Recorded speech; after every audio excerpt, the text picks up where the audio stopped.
If you were born somewhere and you've only ever lived in that place, how do you know if you might not enjoy life somewhere else over that particular place that you were born in? You're listening to Keep Your Life on Track with Busi Global. Today, I wanted us to talk about how it is so normal to shop around for a car, shop around for clothes. Maybe you are going to an event and you want a dress or a suit or particular shoes, and you're going to go to different stores. You're going to try out different shoes, different outfits. If you're looking for a rental, maybe a house to buy, you're going to go see a number of houses, look at different things, have a list of things that you would like that place to take before you get it, or the dress or the shoes or whatever it is. Even a car, we shop around for all of those things. But when it comes to the place that we are gonna live in, a lot of us are okay with the place that you are born in. And I'm not saying there's anything wrong with the places that a lot of us are born in, but just think about that for a sec. If you were born somewhere and you've only ever lived in that place, how do you know if you might not enjoy life somewhere else over that particular place that you were born in? And so I thought to start this conversation, let's talk about it. Why is it so normal to shop for everything else in your life besides the place that you are going to spend a very huge chunk of your time? And if you decide to move somewhere, you live there, and then it's working for you, right? It's working for you, you're enjoying yourself. Maybe 5, 10 years later, you're thinking, even 1 year later or 6 months, doesn't really matter. The time frame doesn't matter.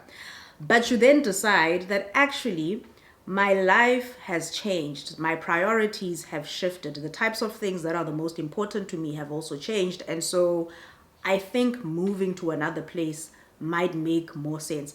I don't think that is a very normal thing for us to do in the way that we currently live in society. I think back when people used to migrate, like when there would be migrations, if maybe they're living close to a particular water source and then that water source is no longer there, they need water to survive, right? And it was normal for people to then pack up their things and they move to some other place to find whatever is going to work for their lives in that particular circumstance or whatever's happening in their life. How have we gotten to a point where moving is one of those things that is now just seen like, oh my gosh, wow, you are actually doing that? As if it is also this very permanent decision that can never be reversed. Because if you decide to pack up your things today and you move somewhere else, you just want to experience the way of life there. Maybe there's things that are not working for you where you currently live. How have we made it such a difficult thing for that to be done? And we may also look at things like requirements, right? You don't just pack up and move to another country. There's visa requirements, they'll have their immigration processes in place, but there's people who will also not be open to moving within the same country that they live in. So moving from one province to another, for example, it's something that might potentially give you the opportunities that you are looking for, but there are people who will never do that because I don't want to move away from everything that I know, because that comfort, right, is good. We love feeling comfortable. I like feeling comfortable, and there's times where I can see that a change is needed, move is needed, something needs to change, but I'm also like, I'm in such a comfortable space right now. Why would I want to disrupt that? But the conversation that I wanted to start today, and I'd love to hear your thoughts in the comment section, is why we have made it so normal to search and shop for everything else in life. But the environment that we live in is one of those things that you kind of just pick by default. Oh, I work in this place, so that's why I chose to live there. Oh, my XYZ maybe lives in this place, and that's why I chose to move there. I was born here, I've never moved. I'm okay with it, really.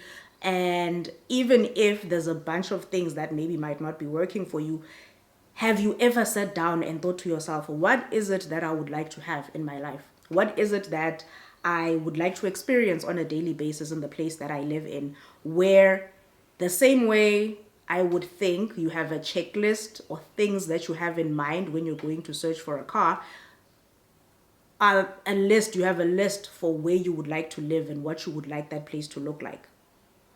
because I don't think a lot of us live in that way, where you look at the place that you live and you think the environment that I place myself in is going to shape a lot of things in my life, because it is. Whether you are consciously aware of it or not, there's a lot of decisions that you are going to make based on the place that you stay. There's a lot of opportunities that you are going to have access to based on the place that you live in. And I saw a tweet that was shared by Rennie. I've spoken about Rennie on my channel a lot. Like, I've created a video that I shared with her as well, when we were reviewing LinkedIn profiles on my channel and on hers. And one of the things that she was sharing, she retweeted a tweet, and the person was essentially saying, let me just pull it up quickly. Why is the battery so low on my camera? Okay, so the tweet that she retweeted was, "What is a privilege that people act as if it isn't?" And she said, having parents who jabad in the 2000s, right? So that's the japa term, is what Nigerians use for immigrating, moving abroad, right? And then there's people who commented saying, oh, she's so aware, of her privilege. And she also responded back saying one of the things that she acknowledges is the way that privilege has helped her. And there was somebody else in the comments sharing how her mother had the opportunity to move abroad twice, but instead they chose to come back and stay in their country of birth to rebuild the country, and things have not quite worked out very well for them. And there were a number of people under that thread sharing their different experiences with moving abroad, or their parents moving abroad or not moving abroad.